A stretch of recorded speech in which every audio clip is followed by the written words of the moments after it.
Hai semua, selamat menonton dan selamat belajar Matematik tahun 6 Sekolah Kebangsaan. Dan untuk video kali ini, kita masih lagi berada pada unit yang ke-9 iaitu koordinat. Sebelum ini, kita sudah belajar apakah itu jarak mengufuk dan mencangcang objek dari asalan. Lepas itu, kita juga belajar macam mana mengenal pasti jarak mengufuk dan mencangcang di antara koordinat. Jadi, untuk kali ini, kita akan menguji kefahaman murid dengan membuat kerja rumah iaitu latihan latih diri yang ada dalam buku teks muka surat 155. Ya, hari ini kita akan belajar membuat latih diri muka surat 155. Okey, sebelum cikgu meneruskan, suka cikgu menjelaskan sekali lagi apa itu jarak mengufuk dan apa itu jarak mencangcang. Kalau kita nampak jarak mengufuk itu dia berakhir dengan K. Kalau kita panjangkan dia akan menjadi huruf X. Jadi maksud mengufuk ialah pergerakan di sepanjang paksi X ini. Pergerakan di sepanjang paksi X ini. Jadi, dia boleh bergerak sama ada ke kiri ataupun ke kanan. Macam mana dengan mencangcang pula? Tengok huruf terakhir mencangcang. G ini seakan-akan Y. Jadi, dia bermaksud mencangcang ialah pergerakan di sepanjang paksi Y. Jadi, mencangcang dia boleh ke atas dan ke bawah. Okey, boleh ke atas dan juga boleh ke bawah. Jadi dengan pengetahuan sebegini tanpa melengahkan masa, mari kita cuba latihan nombor 1. Tulis jarak mengufuk dan mencangcang di antara titik-titik dalam satah berikut. Benda ini kita panggil satah kates. Jadi kita akan tengok dari satu tempat ke satu tempat. Katakan cikgu ikut huruf dari A ke B. Okey, katakan cikgu bergerak dari A ke B. Untuk memudahkan anda, cikgu akan guna pembaris. Jadi kalau tengok sini, okey. Jadi dia akan minta kita memberitahu jarak mengufuk ada berapa unit. Jadi kita akan bergerak ke kanan. Kita akan bergerak ke kanan. Jadi kita akan bergerak 1 unit, 2 unit, 3 unit. Kita akan bergerak 3 unit ke kanan. Jadi jarak mengufuk 3 unit. Lepas itu, kalau anda perasan, A dan B mereka berada pada satu baris yang sama ini. Jadi, dia tidak perlu naik ke atas ataupun ke bawah. Kalau macam itu, jarak mencangcang dia ialah 0 unit. Senang kan? Kalau nak bergerak dari A ke B, hanya perlu pergi ke kanan, mengufuk 3 unit, dan tidak perlu mencangcang iaitu 0 unit. Mari kita tengok B pula. Dari mana ke mana? Katakan cikgu mahu bergerak dari C ke D. Katakan cikgu mahu bergerak dari C ke D. Okey. Jarak mengufuk. Kalau anda perasan, C dengan D ini mereka pada satu baris yang sama. Jadi dia tak perlu pergi ke kiri ataupun tak perlu pergi ke kanan. Kalau tidak perlu pergi ke kiri ataupun tidak perlu pergi ke kanan, jadi jarak mengufuk dia 0 unit. Lepas itu mencangcang dia, sebab kita bergerak dari C ke D, jadi kita akan naik ke atas 1 unit, 2 unit, 3 unit, 4 unit. Jadi kita akan naik ke atas 4 unit. Jadi jarak mencangcang 4 unit. Boleh ya? Kita teruskan dengan soalan C. Okey, cikgu akan teruskan dengan soalan C. Dari mana ke mana? Katakan cikgu kata, cikgu mahu bergerak dari E ke F. Okey, katakan cikgu mahu bergerak dari E ke F. Jadi jarak mengufuk dia akan bergerak ke kanan dan dia perlu berhenti di sini sebab dia perlu sampai ke titik ini. Jadi kalau macam itu, dia akan bergerak ke kanan dari E 1, 2, 3. 3 petak ke kanan. Jadi jarak mengufuk dia 3 unit. Lepas itu dia akan naik dari sini 1, 2, 3. Dia akan naik sampai ke sini jadi 3 unit juga. Okey, mungkin ada murid yang bertanya, "Cikgu, kalau saya mahu terbalik dia dari F ke E, adakah jawapan saya masih sama?" Okey, mari kita cuba. Katakan kita mahu bergerak dari F ke E. Okey, katakan kita mahu bergerak dari F ke E. Jadi cikgu tahan dekat sini.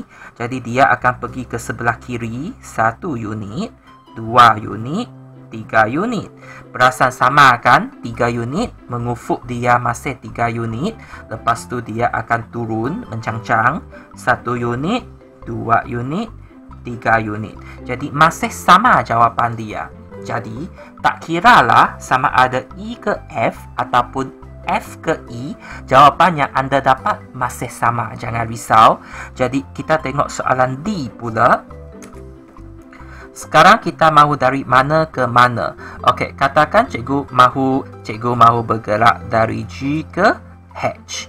Okey, kalau macam itu, cikgu sekarang berada di G, cikgu mahu sampai ke H. Kita sentiasa buat mengufuk terlebih dahulu. Kita sentiasa buat mengufuk terlebih dahulu. Jadi cikgu bergerak ke kanan 1, 2, 3, 4. Untuk sampai sebaris dengan titik ini. Jadi 1, 2, 3, 4. 4 unit mengufuk. Lepas itu cikgu turun 1 unit. Jadi mencangcang 1 unit. Jadi senang macam itu sahaja. Jadi kita mesti tahu apa itu jarak mengufuk dan apa itu jarak mencangcang. Okey, kita teruskan dengan soalan nombor 2. Okey, kita teruskan dengan soalan nombor 2. Tandakan titik P pada koordinat sifar 2 dalam satah. Nyatakan koordinat titik Q dari titik P berdasarkan jarak mengufuk dan mencangcang yang diberikan. Okey, ada banyak kerja sini. Kerja pertama, kita tandakan titik P dulu. Koordinat dia sifar 2. Cikgu berharap kamu masih ingat macam mana untuk menandakan koordinat. Format koordinat ialah X, Y. Pada paksi X, tandakan pada sifar dan pada paksi Y, tandakan pada 2. Jadi maksudnya, koordinat P akan berada di sini. Koordinat P akan berada di sini. Kalau tengok bawah, sifar. Kalau tengok tepi, 2. Jadi sifar 2. Okey, sekarang kita akan tandakan koordinat titik Q mengikut arahan dia. Dia minta kita jarak mengufuk ke kiri dan ke kanan 3 unit. Okey, dia boleh pergi ke kiri, dia boleh pergi ke kanan. Masalahnya, kiri dia sudah tidak ada peta. Jadi kita hanya boleh pergi ke kanan. Kita akan pergi kanan 1 unit, 2 unit, 3 unit. Jadi dia akan sampai ke titik ini. Lepas tu kita tengok arahan yang seterusnya. Jarak mencangcang dia sifar unit. Apa maksud sifar unit ini? Maksudnya tak perlu naik, tak perlu turun. Jadi dia akan kekal berada pada titik ini. Jadi titik ini kita tandakan sebagai Q. Nyatakan koordinat titik Q itu. Okey, Q itu sama dengan berapa? Okey, kita tengok, ingat koordinat dalam kurungan ada koma. Jadi macam mana mengisi? Tengok bawah dulu. Bawah dia 3. Lepas tengok bawah, baru tengok orang lain punya. Cerita dia. Jadi tengok bawah 3. Lepas tu tengok tepi 2. Jadi koordinat Q dia ialah 3, 2. Kalau tidak ada kurungan salah, jadi mesti berada di dalam kurungan. Okey, kita tengok B pula. Dia masih pada titik yang sama, iaitu sifar 2. Jadi cikgu titikkan dekat sini, tanda dia sebagai P. Jadi sekarang kita akan tengok arahan dia. Jarak mengufuk dia 5 unit. perlu ke kiri atau ke kanan 5 unit. Masalahnya tak boleh pergi ke kiri lagi sebab tak ada petak. Jadi kita pergi ke kanan. 1, 2, 3, 4, 5. Jadi dia sudah berada di titik sini. Lepas itu kita tengok arahan yang seterusnya. Dia minta kita mencangcang. Masuk mencangcang ke atas ataupun ke bawah sebanyak 1 unit. Jadi sama ada dia naik ataupun dia turun. Betul? Jadi kalau macam itu, Q itu boleh berada di titik atas sini ataupun Q itu boleh berada di titik bawah ini. Apa maksud dia? Maksudnya, jawapan untuk B ini ada 2. Sama ada Q berada di sini ataupun Q itu berada di sini. Jadi ada 2 jawapan. Jadi kita selesaikan yang atas dulu. Q ini koordinat dia berapa? Ingat, tengok bawah ada berapa? 5. Lepas tu tengok orang lain ada berapa? 3. Jadi jawapan dia 5, 3. Begitu juga dengan ini. Tengok bawah berapa? 5. Lepas tu tengok tepi 1. Maksud dia paksi X pada nombor 5, paksi Y pada nombor 1. Jadi jawapan untuk 2B ada 2 jawapan.